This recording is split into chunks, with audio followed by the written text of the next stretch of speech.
Here what I have for you folks is my review on the Pioneer. This is the 3700BHS. This is the third piece up in their lineup in DVD receivers.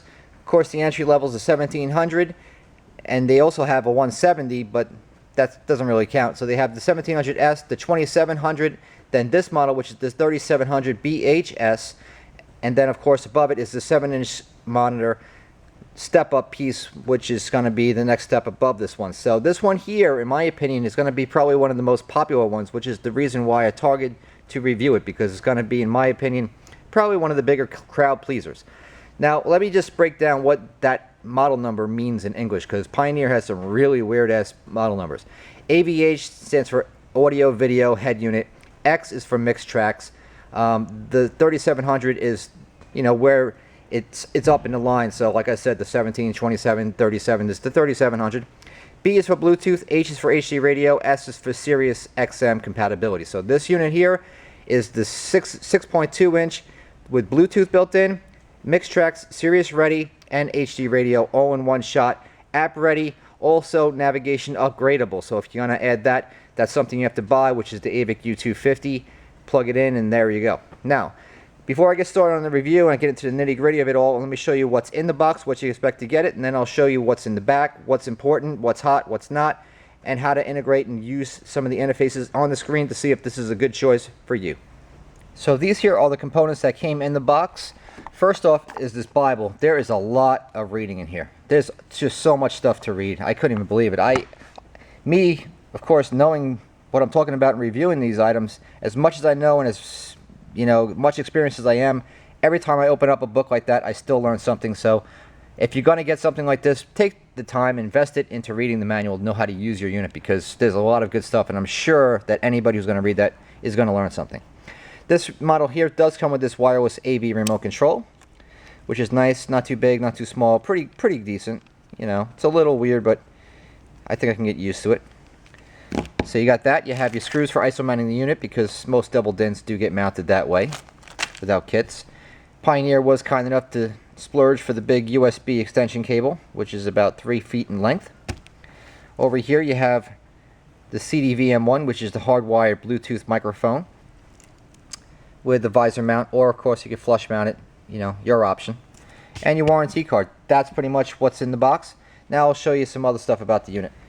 Now here we are at the rear side of the unit. So what you're going to see, I'm going to start at the top left. Now this unit, unlike the 2014 model, which just had a dedicated rear view camera input, this model takes it one step further. These models for 2015 have dual camera inputs. You could actually have a rear view camera and another camera, say for the side or something like that, which could be used for, some things. If you had a really nice car, you're worried about your bumper. For an RV, for the side, I could definitely see that. For two sides with the rear, I mean, you can get really crazy, add a switcher and just go a little nutty with yourself, which is nice. Up here, the RGB input for the AVH-X250. If you were adding the GPS system, that's where it would go.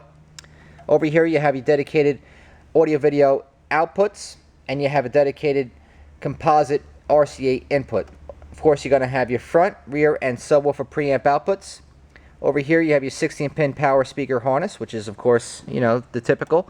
The green, if you're going to need to do the DVD functionality or GPS in motion, of course, you're going to need to purchase a double pulse interface, which we sell on our site at letsgosales.com. Get one. They're only around 15 bucks or so.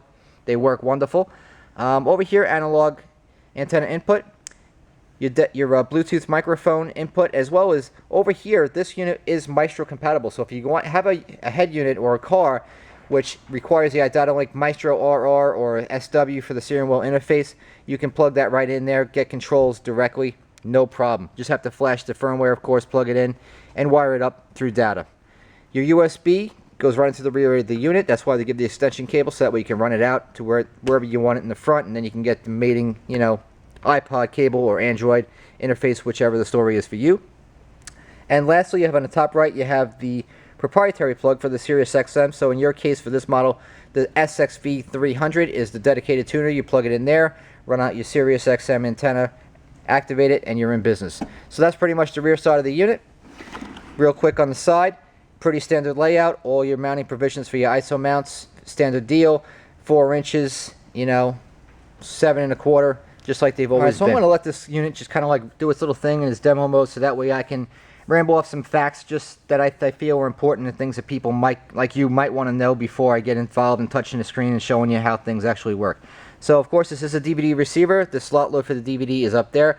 This will support DivX, HD radio, RDS for your regular analog tuner, of course, HD radio, which is a bonus. All your laid out buttons are over here on the left side. You'll notice that there's an absence of any plugs in the front of this unit. There's no 3.5mm jack, there's no USB port, there's no SD slot, there's no nothing like that at all. It's just what you see is what you get. Now this unit is MirrorLink ready, so that way you can get the proprietary cable from your phone, mirror it right onto the unit with, of course, the proprietary cable, which I'll put a link below for Pioneer site to show you which one you need to get. It is a 6.2-inch display, as I mentioned, Bluetooth, which supports Siri Eyes free, the Sirius XM, the HD radio, Android music support, also Pandora ready, dual camera inputs, as I showed you on the rear of the unit. Content browsing support via Bluetooth, which is really cool. That's something new, and I'm going to touch on that. The audio controls I'm going to get involved in. Bluetooth we've talked about. Siri, which is using your voice to control some functionality on the phone, even going through messages, text, all that kind of stuff. HD radio, which is self-explanatory. Sirius XM, if you don't have an account, you're missing out because it's good stuff. iDataLink Maestro, that's something that you want to go to iDataLinkSite.com. It's iDataLink.com to find out what supports. Say, like if you have like a new Camaro or Mustang and you have the head unit with all the data built right into the radio. So what happens is when you remove that, you're going to lose some functionality through the data bus system. It requires that Maestro component to make this thing, you know, fulfill all the parts that was missing when you removed your stock unit. That's important. So it's only if you're needing that. If you don't need it, then don't worry about it. So let's get to it. Let's turn this thing on. I'll show you some other stuff about this unit right now. So to begin with, I'm just going to leave this unit in HD radio mode just to give you an idea of what you're going to see if you were to purchase one of these. On the top right, you can see there's those little gear icons, and that's where I'm going to spend most of my time reviewing this unit, because so much of the stuff that I've already reviewed, you could actually watch my review from last year, because all the functionality for the iPod and Bluetooth, I mean, let's face it, it's all the same. So I don't want to waste my time. I certainly don't want to waste your time. EQ, that's a quick shot right to it, and that's important, because especially for Pioneer, that's why so many people buy Pioneers, because of this one thing right here. You got 13 bands of EQ. You can adjust all this stuff. Just get in there and just do your thing. I mean, it's not the most nimblest thing in the world. I mean, it's nothing like the next version or anything like that. It's not that, you know, that good, but still, it's really cool. I mean, it's graphic, it's all visual, it's very good. It's not like a lot of companies that manufacture these products and they make it where it's very difficult to understand, where they use, you know, hertz, kilohertz, and a lot of people just don't understand what low pass filter, high pass, band pass, what all that stuff means in English. So for the average guy, this stuff works. You can set it up for yourself, you know, for your other parties. You might use your car, like say your child or your wife, whoever. You could do that, or you could just use the built-in preset EQs if you just want to be lazy, which are all, you know, they've been this way forever for Pioneer. I mean, most people just use, you know, powerful. I mean, but enough of the EQ. There's your HD radio screen. If this thing was plugged in and actually live to an antenna, you would see all the radio data system, all the information right there. You would have presets for FM times 3 bands of 6, which would be 18 in total, 6 AM presets. And enough of that. Let's get into this. This here is the main setting screen. Now on the setting screen you can generate wallpaper backgrounds, which is another feature that I read about in that book, like I was saying, which is why it's so good to read. Your AV source settings. There's all your MIXTRAX settings, radio settings, Bluetooth, and Sirius. So you can get in there, turn these things on, turn them off, you know, customize them how you want them to be, which is all different. These things were never like this before. So this is a 2015 upgrade, if you will, which was never there before. So just to give you a quick taste of what these things have to offer, let me show you what they are. Okay, Everscroll, which of course is just the text rolling across the screen. You can turn that on or turn it off. Some people like it, some people don't. Input-output settings, which would be for your, you know, your camera, dedicated inputs, outputs. Activate your smartphone for initial setup. Camera settings, which you could do camera view, back camera input. The polarity, you could have it on for positive and negative. Most people are going to have it where it rests the ground and the camera switches to 12 volts when it comes on. Your demo mode, which we don't need to worry about because we've already seen what demo mode is. Most of these things that are grayed out can be turned on if need be. Now over here, here's your backgrounds. These are all your presets, which is not bad, you know. Pretty cool, right? And you have your video background screen, you have your AV screens, and I said you can adjust that, of course. Illumination, these are your colors. You can do, you know, it'll go through the rainbow. You can modify your own and create them how you want them to be, just like this. You can see what's going on as I hit the buttons. And this one here will actually allow you to mix your own color and create your own thing. Your theme, which again, you have 3 different ways. So what will be here in the background and your overlay, you can adjust all these different colors and backgrounds to create a theme so it matches your car. So some cars might have green and red in them, some might have, you know, blue and white. Whatever the case is, you can pretty much sync up to your vehicle's dashboard is what the idea is, and you can pretty much do that almost flawlessly with this unit easily. Your clock, you got different styles for every taste, which is cool. Again, new. Nothing is what it was last year. Graphic EQ we already touched on. You have a 13-band EQ. Fader and balance, which is nothing exciting, but that's what it looks like. Mute level, you can adjust it, you know, fully, partially, as a, you know, you can limit how much the audio goes down.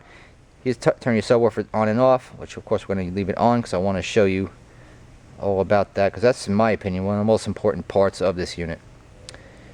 Your speaker level, you have all the listening positions, so you can adjust it. You know, of course, if you have a big vehicle, you might want this a little higher, this a little lower, the rear fill toned down, the front stage a little higher, which of course, in my opinion, is the right way to do it, but it's all up to you.